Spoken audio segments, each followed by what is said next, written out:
Hello, dear friends. Welcome to Kardec Radio and welcome to a very special program. We are here in this series about the Spiritist Center, rediscovering the power of togetherness. And today we're here to talk about the Spiritist Practitioner. Who are the Spiritist practitioners? Are they someone special selected by Jesus to come, or are all of us being called to enter in this task force? What are some of the pillars that are part of the work that Spiritist practitioners can join in at their Spiritist Center? How those tools can help those who are in need. So there's so many things for us to talk about today. And we have two wonderful friends joining us here. We have our wonderful Peter Hayes from the Spiritist group Love and Light from Newark, New Jersey. And we also have our dear Sheyne Martin from the Spirit Society of Richmond in Richmond, Virginia. Peter and Sheyne, it's wonderful to have you here. So thank you so much for joining us. And thank you for participating in this task force so we can all learn together. Thank you. Thank you. Thank you, Deise, for having us. Yes. So to get us started, let us start with an initial prayer so we can connect with the spirit mentors who are always with us, but it depends on us to make the connection. So we invite everyone to close their eyes, feeling the presence of Master Jesus, our guide and model. Dear Master Jesus, thank you for opportunity to be here today, together with friends, to talk about the beautiful works that we are invited to fulfill on our blessed planet Earth. We feel, Master Jesus, your presence with us, in the presence of the mentors who guide these works. We pray for all Spiritist practitioners around the world, that they feel strong,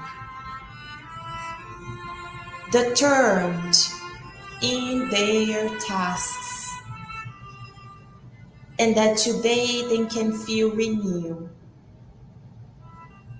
feeling the invitation once again from you to complete their tasks, to be resilient and not give up. Much grateful for your kindness and your love, Master Jesus, we ask for your permission to open this beautiful and enlightening session of today, and so be it.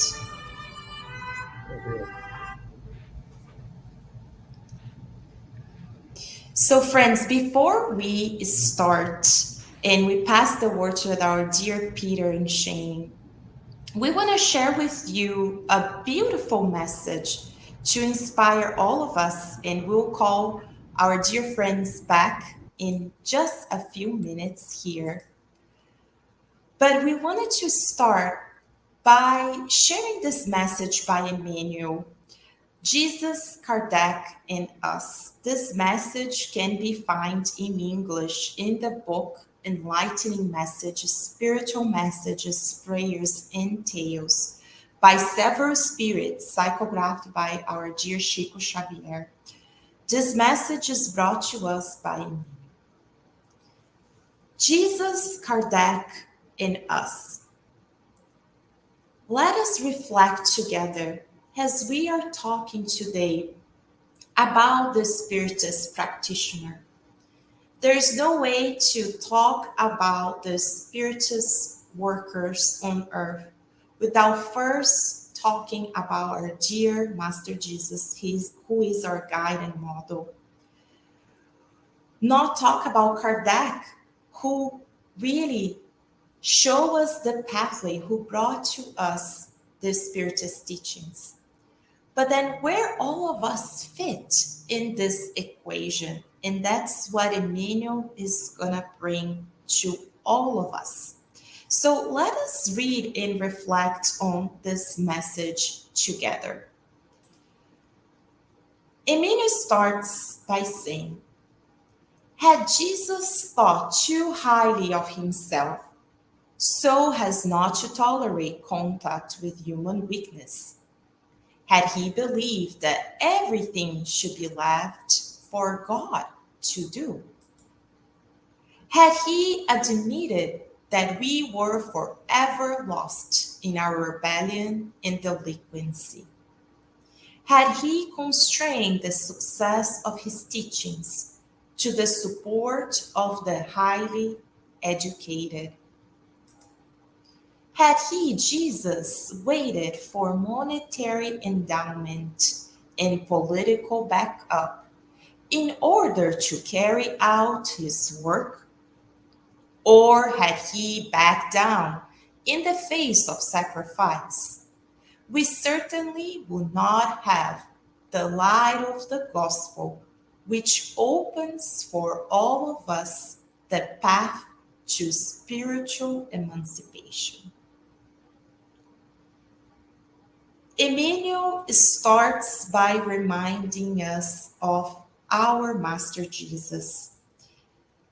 Let us look at this beautiful picture and let us remind ourselves.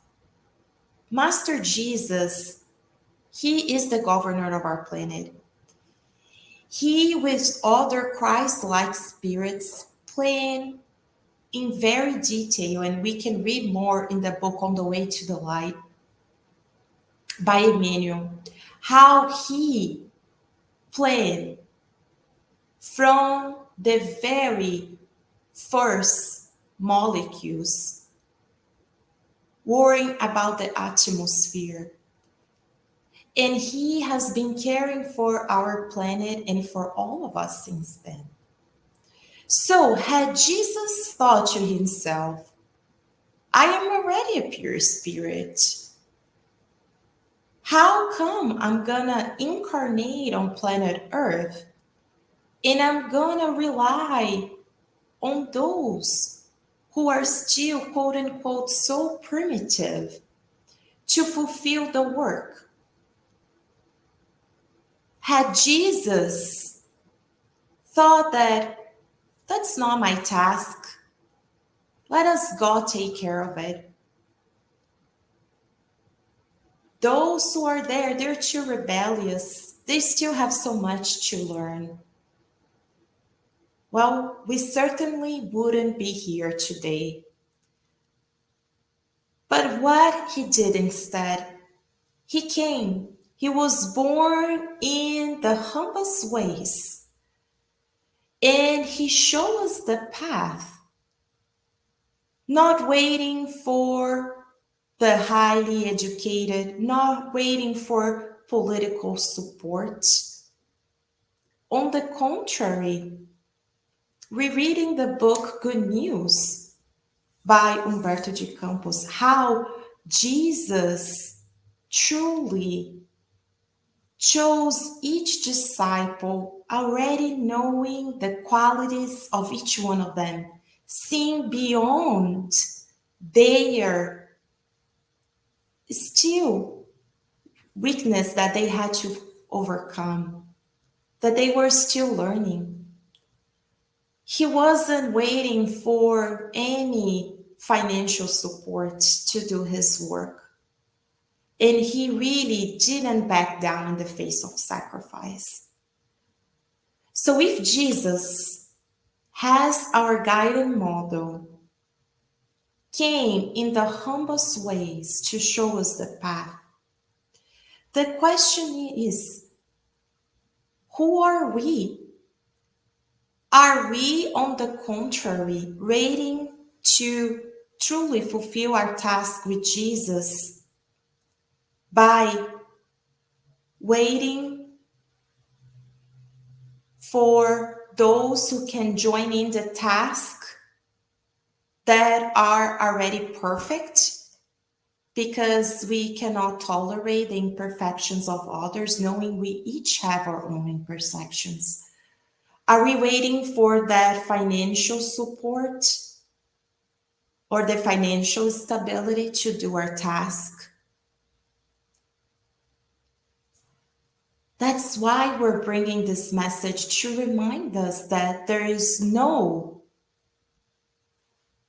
checklist that we need to fulfill. Jesus is truly, and he truly invites all of us to join in.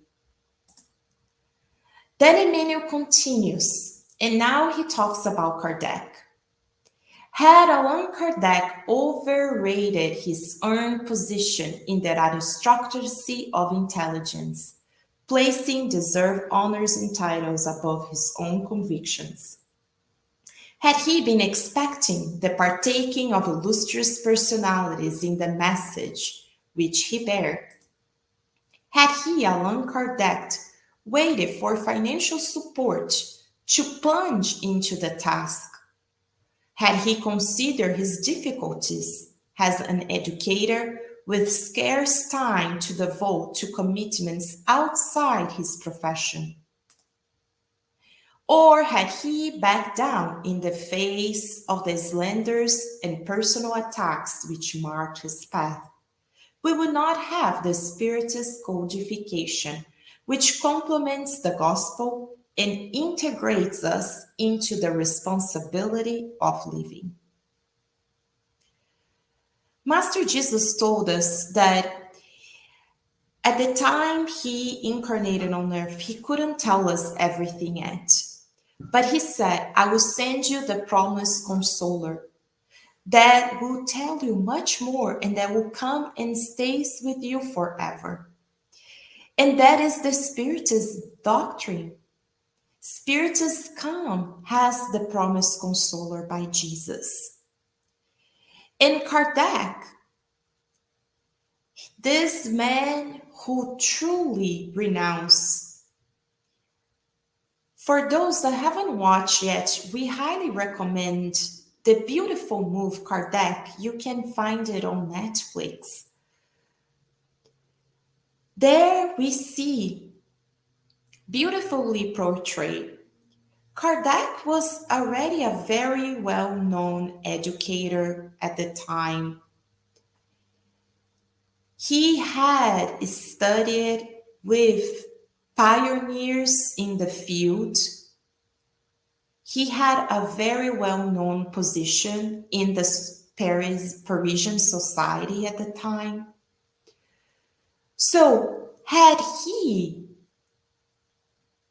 thought that that position, those titles were more important than his own convictions, he truly wouldn't have fulfilled his task. Because it wasn't easy for Kardec. He truly had to renounce because those that were in his field did not understand what he was doing. If he waited for others to join in, he wouldn't have fulfilled his task. He also didn't have the financial support. On the contrary, he faced many difficulties because of the choice that he made. But he not only looked for other ways, but he certainly never stopped helping those in need. So Kardec comes after Jesus as a true example for us of perseverance, of renunciation. Has Jesus, he also faced slander and personal attacks to show to us that, yes, the path is not easy. It's not gonna be a walk in the park, as they say. But if it wasn't because of his truly dedication, perseverance, we wouldn't have the Spiritist codification today. And then Emmanuel now continues, bringing this message. As we reflect on Jesus and Kardec, we do not understand our thoughtlessness when we declare ourselves too virtuous, too busy, too educated, too shy, too incapable, or too disillusioned to attend to our own obligations in the Spiritist philosophy.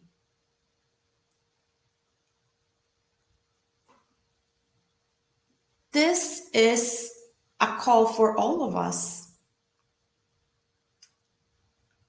But you might be saying, oh, but Deise, I'm not a Spiritist practitioner. Well, are we falling into any of these categories? Because the call is there. Jesus called all of us to the task.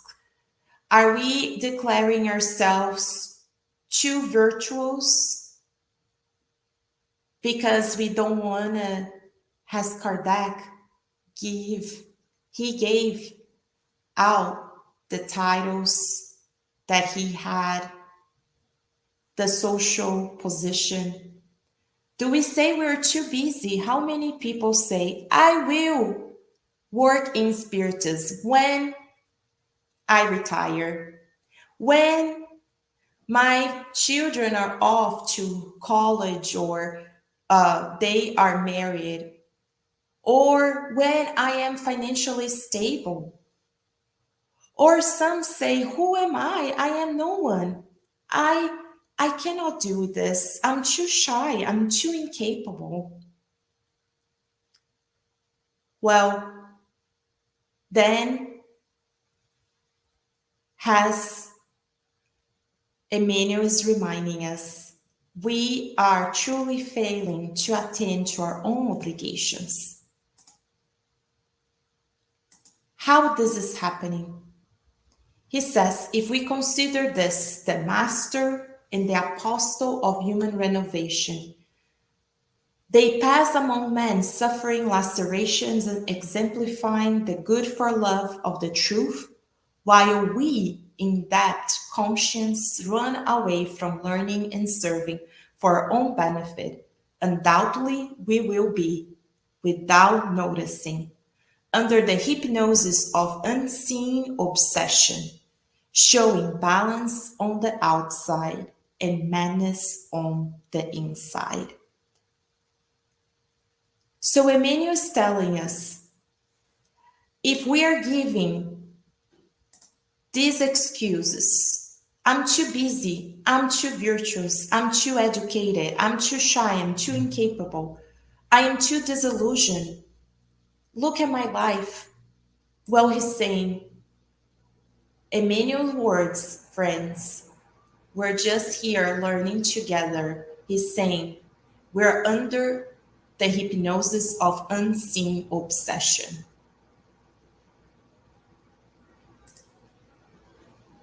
In this book, The Messengers by André Luiz through Chico Xavier, there are so many cases in so many different books, but this book in particular shows to us that, and this is only one of the many spiritual qualities that know exist, but in this book, we get to know there's a particular department that trains, has the mentors share in the book, thousands and thousands of people each year.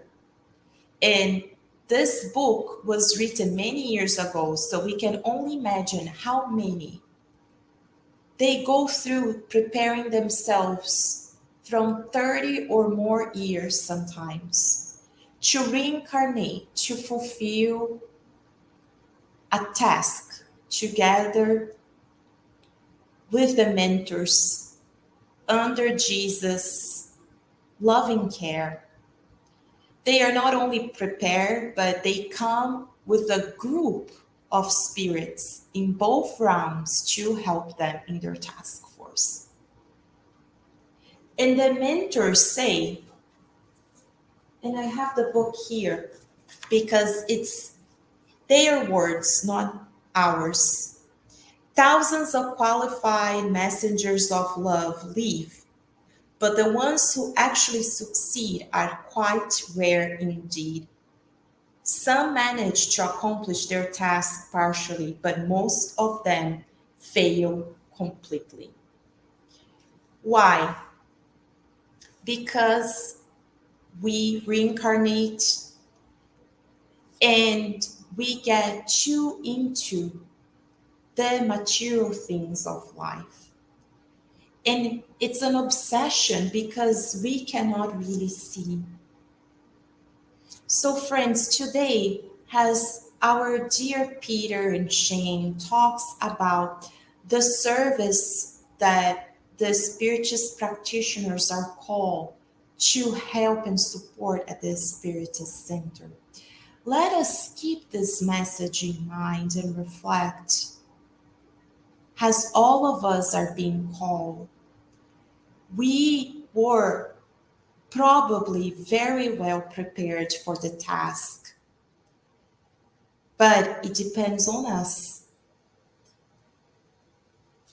And we don't want to be in this obsession because if we fail in this life, the next opportunity will be much, much, much harder. So let us continue, and we'll pass now the word to our dear Peter, who's going to join us and tell us so much more. One of the biggest pillars and ways the Spiritist practitioner can help is through the fraternal assistance, right, Peter? That's right. Thank you for having me. So I'm going to talk about fraternal assistance. What is fraternal assistance? Well, it can be described in a few different ways, but here's one. It is counseling through one-on-one dialogue that is based on knowledge of the Spiritist codification. A lot of times people come to a Spiritist center because they're having trouble, sometimes a lot of trouble. It could be anxiety, depression, difficulties with friends or family, maybe loss of a loved one or a friend, or some other kind of loss. Maybe they're having financial difficulties of some kind, or maybe they're having questions about mediumship, or maybe a question or a difficulty with obsession. A lot of times when people come to a Spiritist center, they may have tried several other things before, and this is really a last resort. But Spiritism is about improvement, self-improvement, and that is the reason why people would come for fraternal assistance. I'm going to share some examples of what it means to be fraternal. And this is information that comes from a workshop from the U.S. Spiritist Federation, so it's based on that. Part of examples of being fraternal is that it is to unite oneself to the need of body and soul. This is really about establishing a heart connection. If a counselor is involved in fraternal assistance, they are reaching out to a visitor, and the visitor is trying to connect with the counselor. Meanwhile, there's a collaboration, if you will, with the spirit mentors of a Spiritist center, because of a fraternal assistance dialogue is happening at a Spiritist center.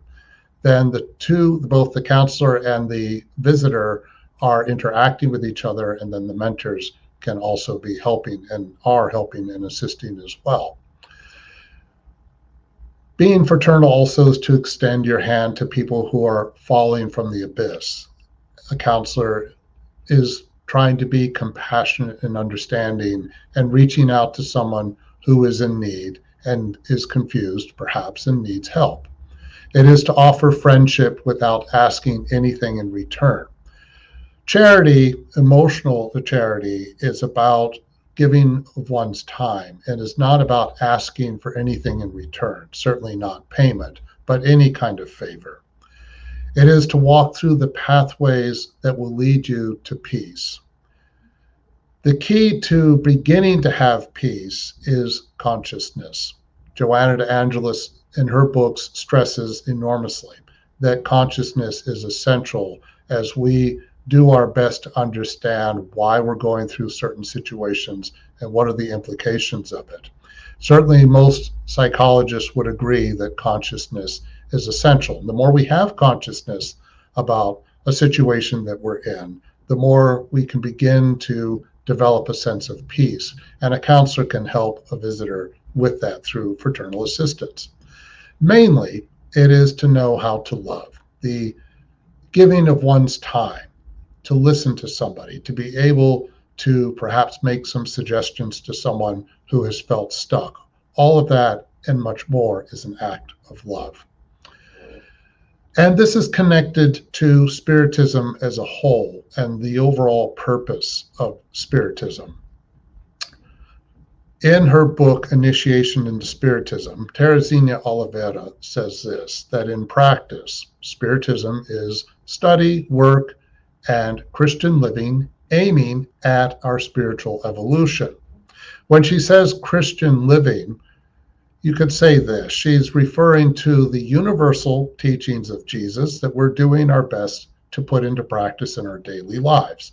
And the purpose of that is to work on our spiritual progress or our spiritual evolution, because Spiritism emphasizes so much the importance of not only evolving spiritually, but also looking inward.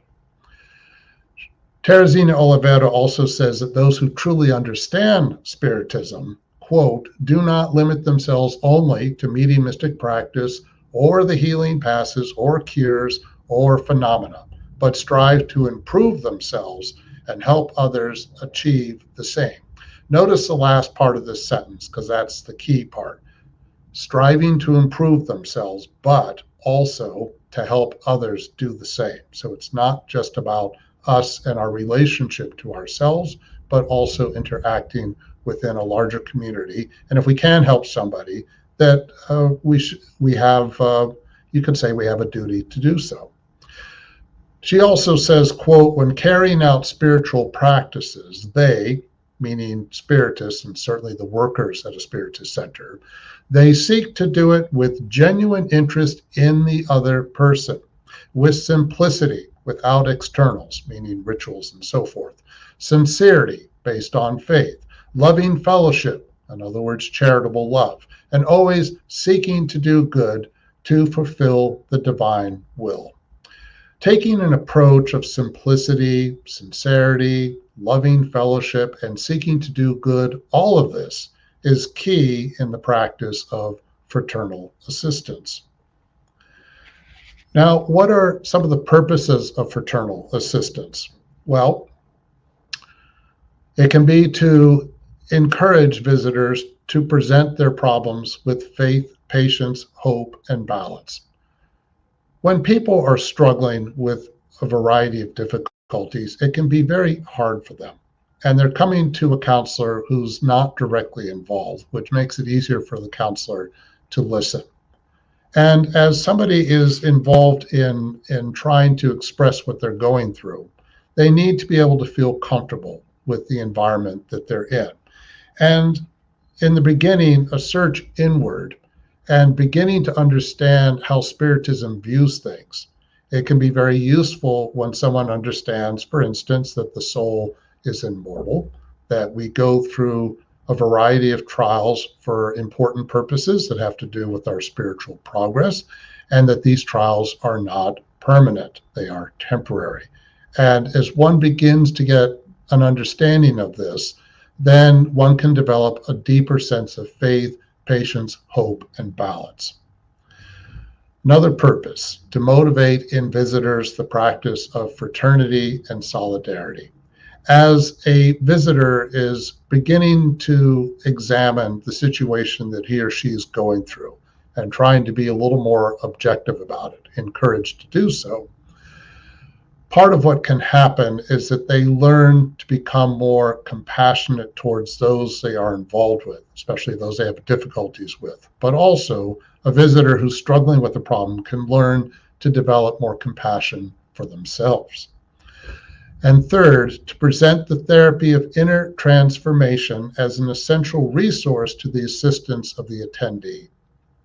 One way to understand this is that the process of inner transformation involves going to a Spiritist center not just once, but multiple times to begin to develop a relationship with the Spiritist center, because the process of participating on a regular basis at a Spiritist center, one is connecting more to the atmosphere, to the care of the mentors. A lot of times people are attracted to a Spiritist center because the energy feels good. And as one engages in the activities of a Spiritist center and one begins to understand the codification better, then one can develop an ongoing relationship to a Spiritist center. Many people who are regular participants in a Spiritist center have been doing so for years. And this is part of that process of inner transformation. In terms of preparation for fraternal assistance, this is more aimed at counselors, but it can be very useful if a counselor is familiar with therapy, familiar with its general principles, and has even gone through therapy themselves. It's not a requirement, but it can be very helpful in terms of helping a counselor to deepen his or her compassion for the situation that a visitor could be going through. Also, certainly, fraternal assistance requires trust, that it is important that a person seeking fraternal assistance can talk freely about private matters. That is, if they're willing, and you have to see how far they're willing to talk. And it goes without saying, well, it's important to remember that any conversation in a one-on-one dialogue between a fraternal assistance counselor and a visitor is kept confidential. Some of the training involved and preparation that a counselor would go through is that a counselor should prepare in advance by being in harmony with the mentors of the Spiritist Center and to read edifying materials. That certainly means praying on a regular basis, and it means study. A good fraternal assistance counselor is very familiar with the Spiritist codification. And study of Spiritism is an ongoing process, really a lifelong process, because there's a wealth of information out there. And also keep in mind that when we read, say, the codification at one point in our lives, and then we come back maybe 2 or 3, 5 years later, whatever it is, and we read it again, we may look at it very differently and almost ask ourselves, did I ever read this before? But indeed, things will take root in different ways over time. The counselor in a one-on-one dialogue is there to listen carefully. It takes a lot of patience and compassion to really understand what somebody is going through, and they have to be present. Counselors should be really trying to understand the situation that someone's going through and not focusing, say, on their own personal problems during that. A counselor should not judge. Whatever the situation is that a visitor is going through, a counselor should not be passing judgment on it, make disparaging comments in any way. Counselors should not be making any kind of comments or disparaging comments about religion or a different belief system and so forth. Spiritism has a great deal to offer, but keep in mind, Spiritism does not have a monopoly on truth. There are many different belief systems out there, and many people don't necessarily have the Spiritist orientation. The counselor should avoid lecturing and should not try to, quote, solve a person's problem. In other words, people who come to a counselor in a fraternal assistance session may just need someone to listen to them. Sometimes maybe they're saying and expressing feelings for the first time, and they're trying to get these things off their chest. And there are times where perhaps the best thing that a counselor can do is say as little as possible. A counselor can offer some orientation on what activities the Spiritist Center provides. Certainly, one example of that would be study groups, because in study groups, one not only learns the Spiritist codification, and there are many centers that have an introduction to Spiritism type course, but the interactivity within a study group is a great way to ask questions that one might have. There really is no such thing as a dumb question in a study group. The spirit of questioning everything should be very present in a study group, and people get a chance to learn more about each other by interacting with each other. Also, counselors can encourage a visitor to do gospel in the home. In case you're not familiar with gospel in the home, it is usually about 20 to 30 minutes of reading an inspirational passage. Say, the Gospel According to Spiritism is an excellent resource for this. One can do this and should try to encourage family members to participate, but if they're not interested or one lives alone, one can do this by themselves. But you commit to a specific day and time every week, and you read an inspirational passage. One of the advantages of doing this is that it helps to clean up the spiritual atmosphere of one's own home. If there are spirits that might be in need of the lessons, evangelization from, say, the Gospel According to Spiritism, it can help them, and this might alleviate, for instance, if there are issues with obsession going on in a home. Some responsibilities that a counselor should keep in mind. Counselors in a fraternal assistance session should never encourage a visitor to stop medical advice from a doctor by substituting it for spiritual advice. In other words, if a visitor is going through some kind of medical treatment at the moment, or they're on prescriptions of one kind or another, it is irresponsible for a counselor to suggest they stop taking this stuff or in doing this, and also it puts the center at risk for a lawsuit. Along these same lines, a counselor should not hesitate to recommend professional help with therapy and medical issues. After all, a counselor may not be a professional psychologist or a doctor. And so if somebody's experiencing a situation in which they could use and should get professional help, then by all means they should do so. Another example that would be to share, for instance, information from widely recognized programs, like, say, a suicide hotline, if someone is expressing the impulse to possibly commit suicide, but be prepared to help in that regard by, again, referring someone to resources that are widely recognized. An ideal time for a fraternal dialogue is around 30 minutes or less. This is a guideline. The point being is that a person who's coming to a counselor, depends on their personality type. Maybe they're very chatty and talkative, but in a Spiritist center, the mentors are also helping and assisting, so one has to be mindful of their time. And also, if a session goes out too long, it can be very emotionally draining.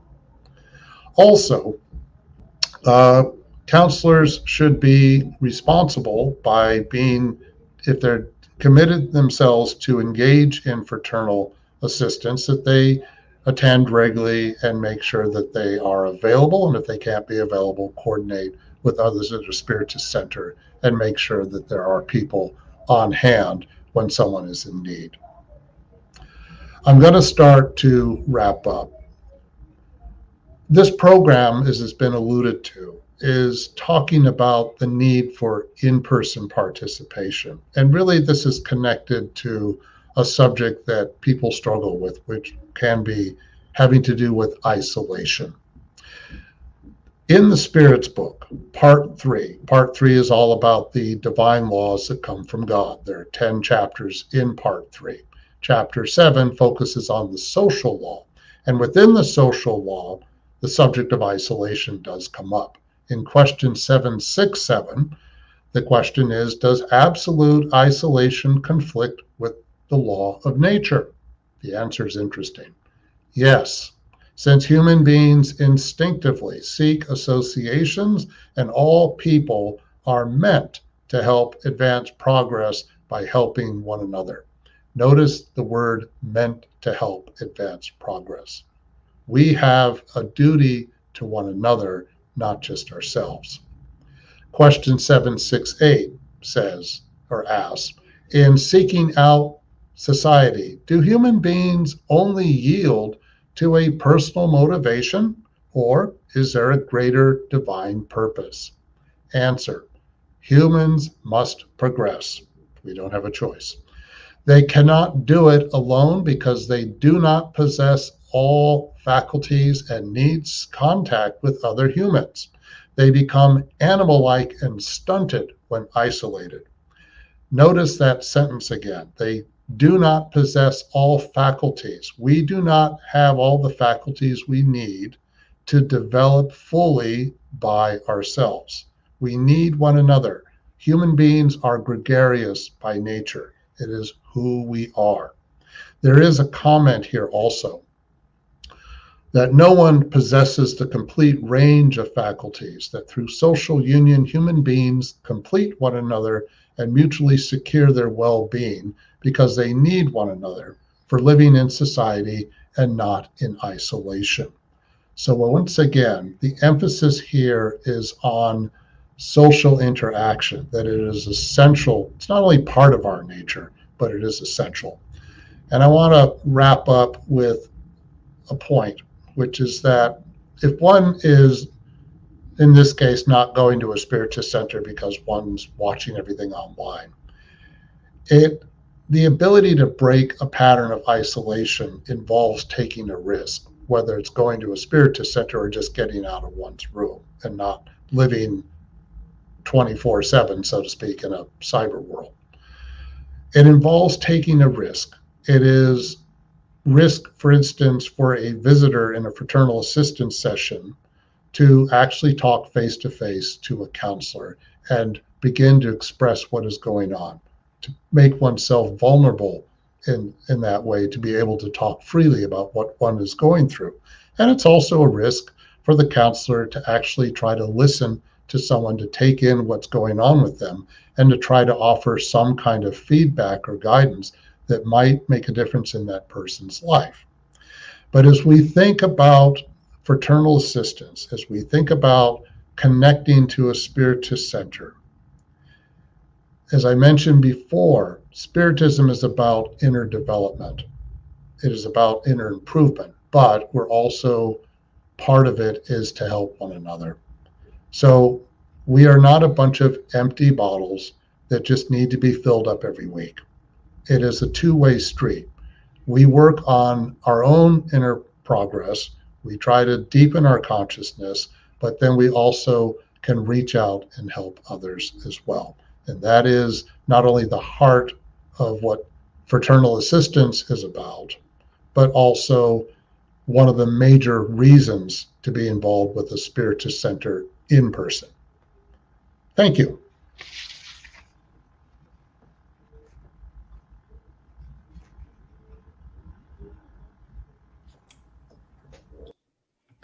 All right, thank you, Peter, for that wonderful explanation. Welcome, everybody. It's always an honor to be here at Kardec Radio. And I'll be talking a little bit about passes in the context of you and I as spiritists and spiritist practitioners, as well as the visitors to a Spiritist Center.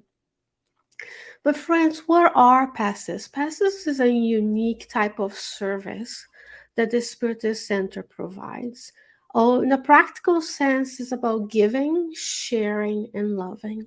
The laying on hands, the healing that Jesus and others and many other traditions do is not unique to Spiritism. And we do use this word passes because it's really this transmission of spiritual fluids, as we're going to see, that passes through us from the spiritual world to the physical world. And giving, sharing, and loving falls under the umbrella of service. As Peter alluded, we are here to fulfill God's laws, which include being in society, which includes helping one another. When we Spiritist practitioners go to the Spiritist Center, study and are trained to be a past giver, for example, we are serving God. We are being instruments. We're being that vessel that contains what you and I have to do, and we can help those who come who may receive passes because they are ill. They may receive passes for the same reasons as we saw for fraternal assistance. They are emotionally imbalanced, they're spiritually imbalanced, there may be a spiritual obsession and connection going on, or they're just tried everything else and they're like, I'm going to check those folks out. And passes in a technical term allows us to fulfill our missions, as we will see a little bit later.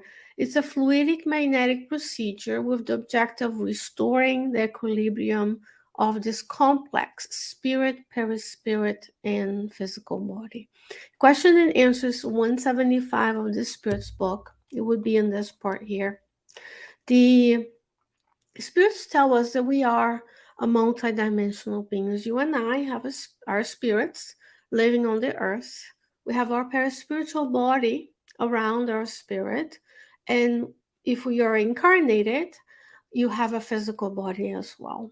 The difference between us and the discarnate friends who join you today in this beautiful teachings is that they don't have a physical body. But from perispirit to perispirit, those interactions can occur, including that transmission of fluids. In the book, I was, if you would like to see more, I will at the end have a bunch of references that you, as a Spiritist practitioner or as a Spiritist visitor or participant in the Spiritist Center, can take upon and read more about it.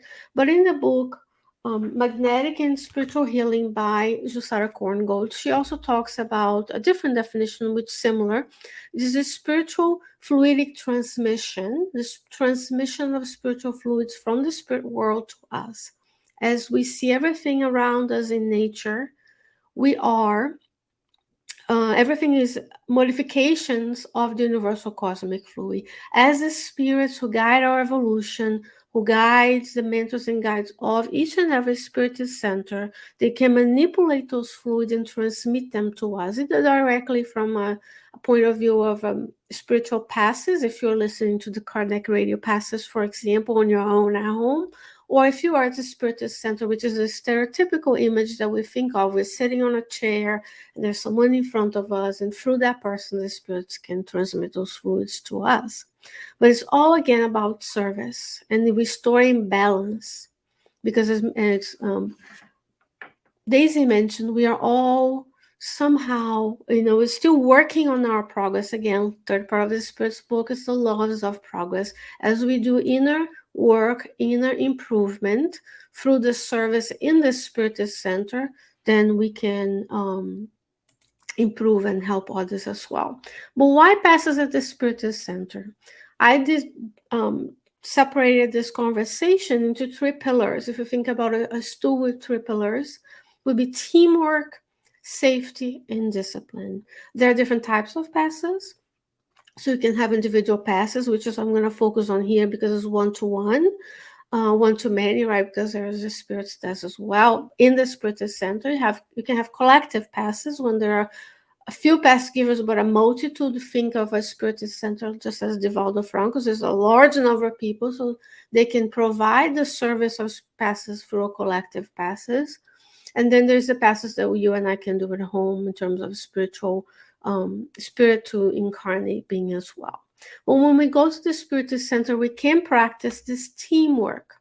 So again, you have a body of a group of people that are in the incarnate realm, and I only represented one. It's not very easy to represent spirit, perispirit, and physical body together.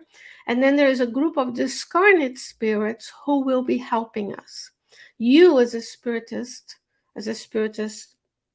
practitioner, or as a Spiritist, let's say, attendant or visitor to a Spiritist Center, I would like you to visualize when you go anywhere in the earth for that matter, where two are gathered together in Jesus' name, we'll have this type of relationship of love flowing from both sides. As I mentioned that aspect of passes is loving.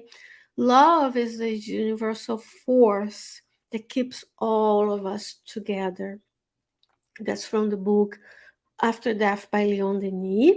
And God is at the center of love that emanates. So divine resources are being emanated, divine providence is providing us all that you see.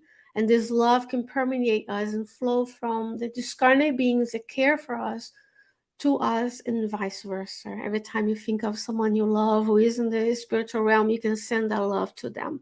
In the Spiritist Center, that gets magnetized because it's a dedicated place where spiritist activities and spiritual activities occur, which is very different from being just at home. For the most elevated we are, we don't have yet in our homes the type of spiritual defenses.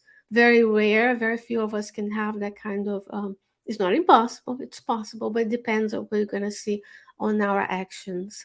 In terms of teamwork, in the book Seara do Bem, which is a book um, that explains to us the behind the scenes of the Spiritist Center, the Spiritual Nini shows to us this teamwork begins way before you and I even think about going to the Spiritist Center. In the book Behind the Scenes of the Spiritual Dimensions of the Spiritist Center by Sueli Collins Schubert, she explains that hundreds of years before we reincarnate, they already have a plan for that seed of light on planet Earth. And then all the things have to happen. We have to reincarnate, we have to grow, and we have to commit. But before the meeting starts, here on your left side, you see Joe, which is the mentor of that group. All of the depictions on this beautiful drawing from Project Imagine is from on this image is from Project Imagine that depicts the hundreds of workers that comes before us. No matter if your center is big or small, they will be there. And the teamwork starts when they cleanse the environment, when they install equipment, when they are helping us in our daily lives be organized to be at the Spiritist Center. And many different departments exist within the Spiritist Center, and one of them is the nursing medical department. Here on this image on your right shows MD Cornelius, physician Cornelius, overseeing the work of the nursing and medical assistants that assist you and I when we are pass givers, when we are distributing the water, when we are doing the passes, because it is about, a lot of times we think of passes as a spiritual, the transmission of spiritual fluids, and the mechanisms of infusing those spiritual fluids with molecules that can help us in our healing. That's from the book Genesis, chapter 14. And then there's a group of workers that facilitate that transmission. They're working way before we come in to be able to have that teamwork. So it's about us being there, interacting with one another in the incarnate realm, being loving and kind to one another, but also understanding and have the respect for the institution, for the environment, so that we can visualize this next time you go to the Spiritist Center. It may look to you, if you're not a medium, empty. Even sometimes as a small group, you may only have a few incarnate, but there are hundreds of other beings who love us, who care for us, who are our mentors, are there with us. Our spirit friends may be there with us. So are the healers of the spiritual realm that help you and I when we're receiving passes. Another aspect of doing the passes at the Spiritist Center has to do with spiritual defenses, the safety part of that pillar. Within the Spiritist Center, here's another image from the book Seara do Bem from Project Imagine, where they show this apparatus within the Spiritist Center at the door of any Spiritist Center that allows for selection of participants. But you might ask me, but Sheyne, why would we need to select folks if we know we are all there to do the good? But sometimes some spirits are not as aligned with the message of Christ as we may be trying to be, because we are all in imperfect spirit and evolution, and then they may not be ready, and they may impede and hinder the activities. Some are allowed in when they are ready to receive the word of the Christ and the healing that they need. So we usually don't have those types of strong defenses at home. As Peter mentioned, one of the things we do when we do fraternal counseling is encourage folks, and you as a Spiritist practitioner in your daily life, you can encourage people to the gospel home. Perhaps you don't use the word gospel home, but it's that moment where in our homes we take one day a week where we read an enlightened message, we make comments, we bring the family in, and that helps with cleansing of the spiritual environment. And here at the Spiritist Center, you have defenses against those who are yet to receive the love of Christ in their hearts, so they won't hinder the activities. It's very important too, if you're seeking to go to a Spiritist Center, you have the attitude of reverence, and then you enter the center with an attitude, okay, here I am protected, I can trust to talk to the counselor, I can trust the person who is speaking, that God is there with them. And that once you leave the Spiritist Center, we don't return to the vibratory attunement that now will allow us, the spirits that are here depicted in gray, to reattach to us and go home with us, to negate all the work, or at least to neutralize, not to negate, to neutralize the work that we did inside the Spiritist Center. That this combination of teamwork and defenses is what gives you that atmosphere of peace, tranquility, and calm that we feel inside the Spiritist Center. So visualize next time you go, next time you're doing the passes, visualize yourself as this vessel, imperfect as it may be, as we are in the world of trials and expiations, as the suffering increases due to the planetary transition. Perhaps we're a 1 moment, 1 hour, 2 hours in the Spiritist Center, those minutes of passes can allow us to feel more tranquil and stronger and more resilient in order to live and exist in the world as a man or woman of the world, right? We are incarnated, we're not to do the work only in the spiritual realm, so there's a reason. The other pillar is discipline. The Apostle Paul told us in the letter of the Hebrews 12:11, no, discipline seems pleasant at a time, but yields a harvest of righteousness and peace to those who have practiced it. So when you go to a Spiritist Center to be a Spiritist practitioner, to be a pass giver, as we call, you need to dedicate yourself to that work. We need to study, and that's the opportunity to apply the Spiritist principles. Why did I bring Paul? Because Paul wasn't perfect, but Jesus saw in him a worker and a message. He didn't feel I'm the doctor of the law. I have the titles, as Deise mentioned in the message in the beginning. He wasn't proud when he saw that Jesus was the Messiah. He followed him.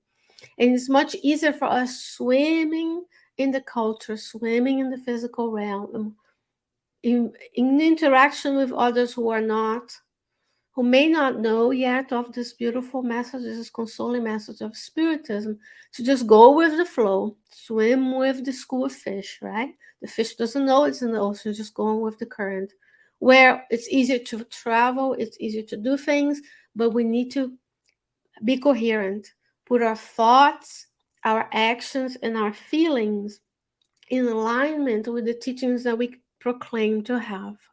So when you go to the Spiritist Center and you start studying, and you may be a visitor, and then you become a regular attendant, and then the director of that center, who is just a physical title, someone who is there under the guidance of Jesus, because we are all working for Jesus, ask you to participate in that discipline. It allows you to dedicate the opportunity to apply the Spiritist principles, that loving part of giving and sharing that I talked about in the beginning, where you're allowing yourself to see everyone who comes with no judgment, with no way of seeing.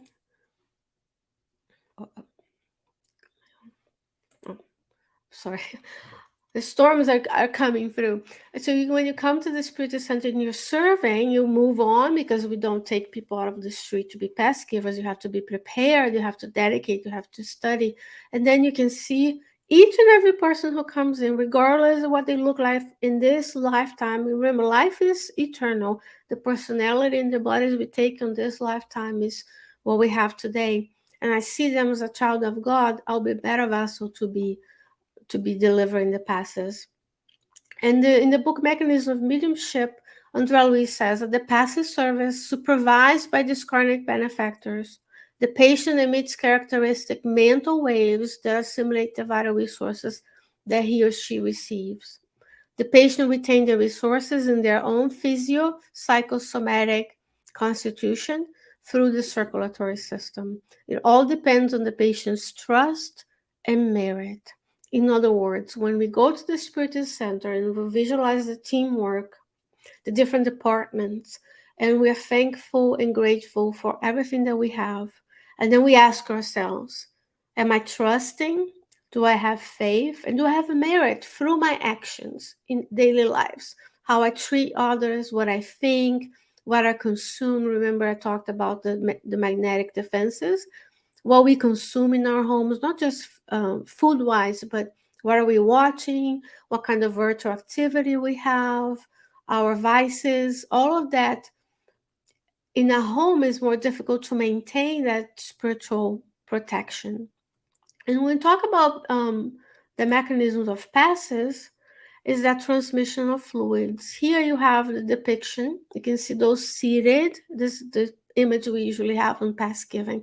You're seated, you're relaxed, you close your eyes, there's soft music. In front of you, there's another incarnate being, and behind them, there's a spirit who is bringing that showers of light, those molecules, those vital resources, so then we receive. And here is a depiction from the left and the lady in the middle. The left person is receiving the vital resources, or in other words, the vital resources are being given to him, but because he's thinking about work, then he may not absorb as much or have that characteristic mental wave to receive the resources being given. So when we go to the passes, we want an attitude. We want a humble attitude. I'm here because I'm here to receive this and be open to receive the message. Versus the lady in the middle, she's so concentrated, she's almost outside of her body. So she will have the characteristic mental wave of receiving. The transmission of fluids occur. So if we go to the Spiritist Center, we don't take passes once and done. It's the same as exercising. You can't exercise one day and be done for the rest of your life. You have to take care of the physical body every day. And the spiritual nourishment and the passes needs to occur in regular intervals. Perhaps the Spiritist Center meets every week. And then the counselor will say, participate in the meeting for X number of weeks, do the gospel at home, and receive passes, all complementary. Nowhere else in the world we see this complementarily, be not you don't have a monopoly on the truth, but it's a specific structure that allows us to grow that discipline. And there's also the protection around us that we're self-assured that in this pillars of teamwork, safety, and discipline, we can count on the connection between us and the spiritual mentors of our lives and the spiritual mentors of the center. In the same book, In Domains of Mediumship, Andrea Luiz says, serene and self-assured, that's the workers. They observe the invigorating forces, they absorb the invigorating forces into the depths of their souls. They knew that prayer kept their spirits in communication with the invisible in profound fountains of luminous energy. So when you are a past giver and you go to the Spiritist Center, you can be serene and self-assured that the mentors are there doing the work, either in the work of passes or in the work of protecting the Spiritist Center, but it depends on our merit and it depends on our trust. So I hope that you can feel inspired that next time you go to the Spiritist Center to receive or to give, to share and to love, you will visualize the mentors, the activity, and you will be amazed in the amount of love that is dispensed to you and I each and every day at the Spiritist Center. If you want to know more, these are the references you want to go through. And of course, this will be recorded. You can pause and look at it. There's a lot of different ways you can be of service, that we can be of service. So go ahead, Go look for those who have Spiritist centers. And you know what? If you don't have a Spiritist center, start a Spiritist group. It always starts with one person studying at their home in most of the cases. And then the group grows, the interests grow, and then eventually you have a headquarters. It takes nothing in nature happens overnight. Nothing in our lives happen overnight. The self-improvement, the connection, the communication, the healing always works in stages. And that's what we have for today in the passes part.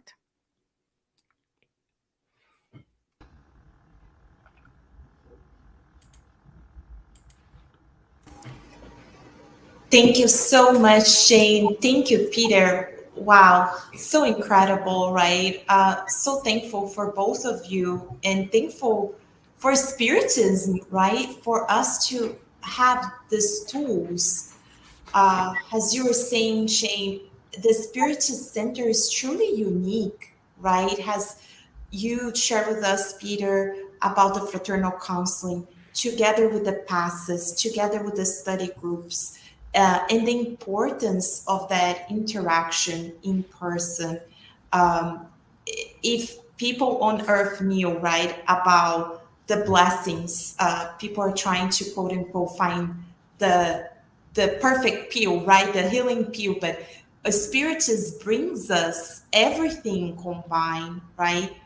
But so as we continue on talking about this, Peter, you used I wrote it down because it's so beautiful. You talk about emotional charity, and Sheyne, you talk about love, and that is what emotional charity is about, right?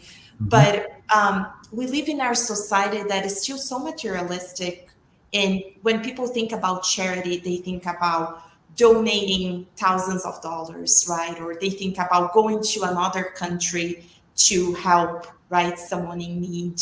Not that those things are not valid, but we know that there is another type of charity that the Spiritist practitioners are here to share. All of us are invited.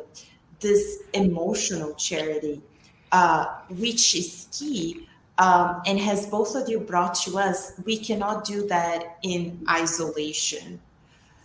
So, as we reflect on this, and so many people we talked about and they say, oh, but I either used to go to a spiritist center or go, but it's so hard, right? Obstacles come sometimes in the family at home, sometimes a spouse or a family member who might not be on the same page, right? Sometimes challenges come at work, or we need to attend to a few matters. Sometimes challenges comes inside the Spiritist Center because uh, those relationships we're learning. So, Peter, Sheyne, for those who are watching us, that say, oh, it is so much easier just to be at home because, I can just turn it on and I can watch it. I can do that on my own time. And or they started and those obstacles come.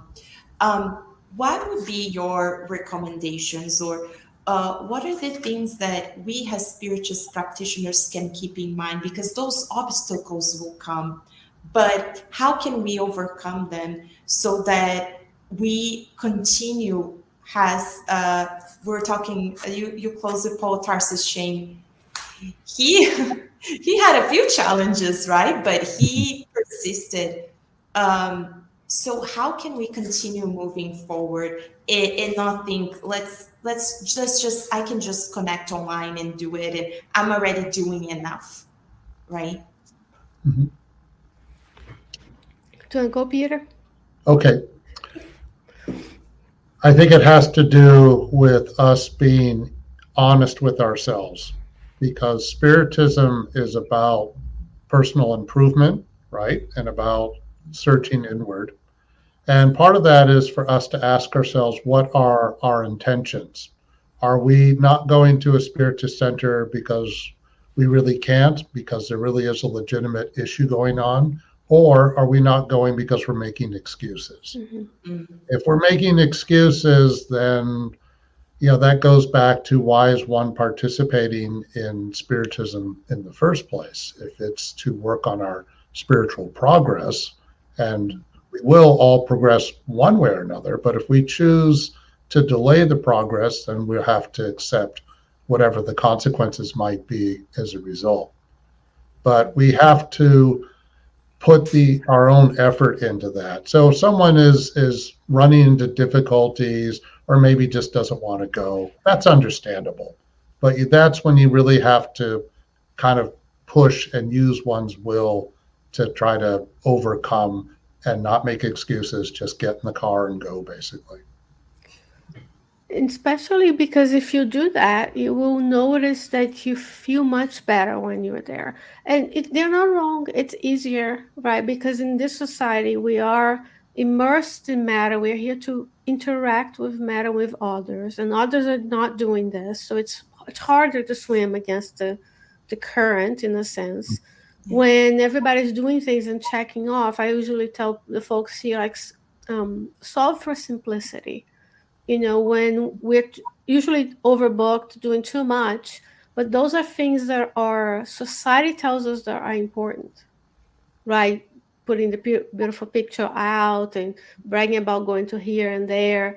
There's nothing wrong going to places and resting, but as Peter was saying, it's really that coherence. Because if Paul had given up when he first, because there's no, like Jesus, we say we're busy with this, with that. Jesus had detractors. Jesus, but we never saw Jesus saying, oh, I'm tired today, I won't go help. And Paul Yeah. continued. He was lashed. Like, we aren't so blessed to be in a country where I can say this and nobody's coming after me. Right. We have our headquarters, nobody's knocking on my door saying I can't talk about Jesus. Thank God. Thank Jesus.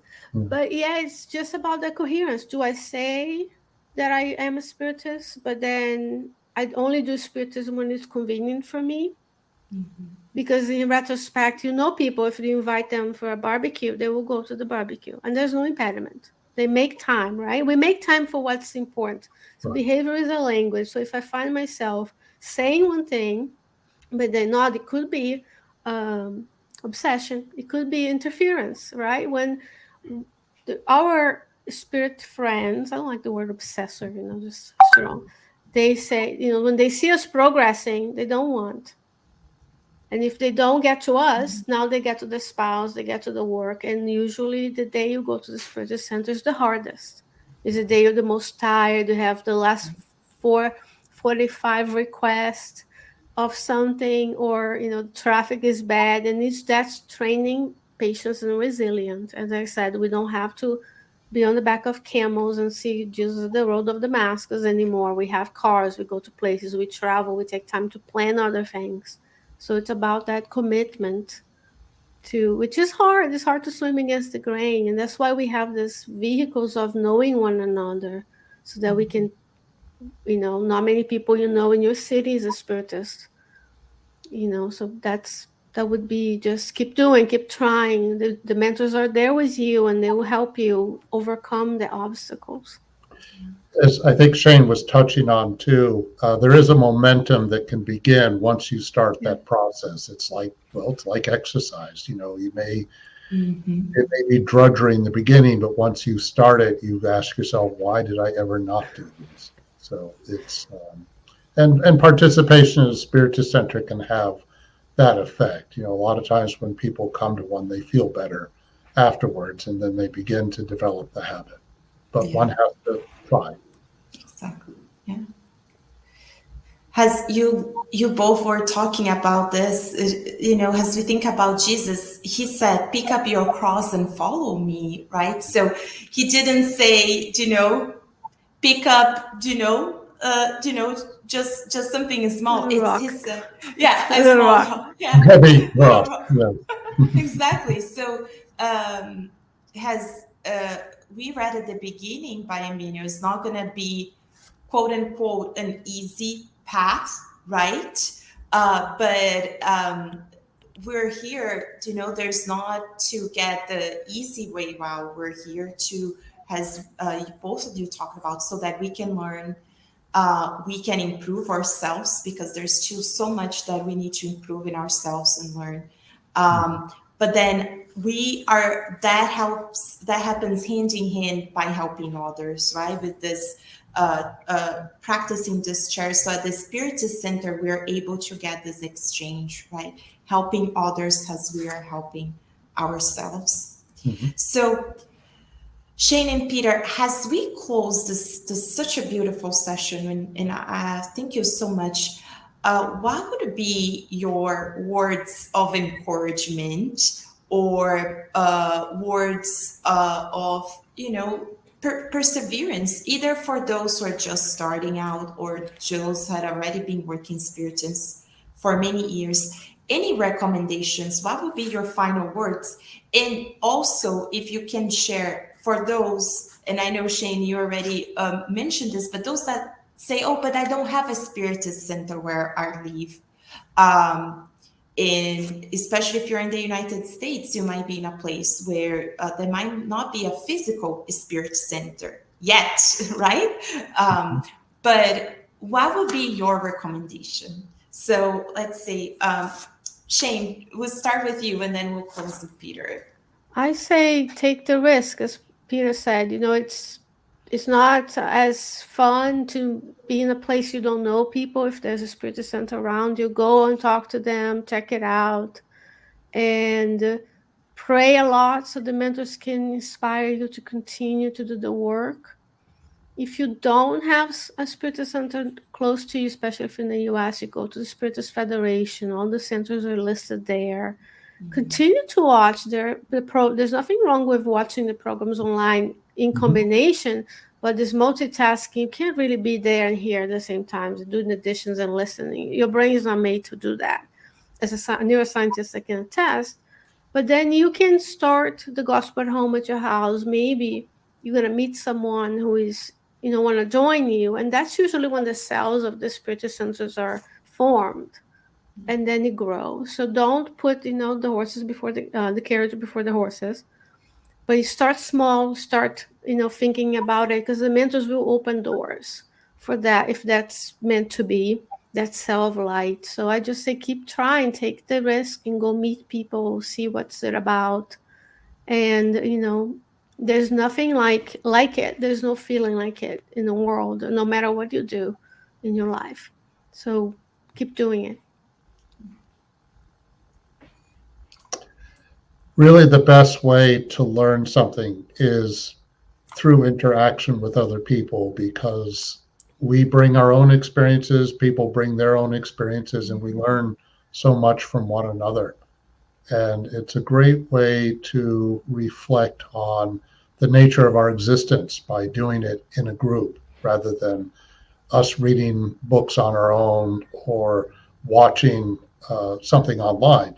Again, as Sheyne just said, there's nothing wrong with online resources for Spiritist activities. It's actually helps a center to have a healthy balance between online programs as well as in-person programs that can make a center more productive and in some ways more efficient. What happens if the weather's really bad? You can't go to the center that night. Well, you just move online and keep going. So it has its place.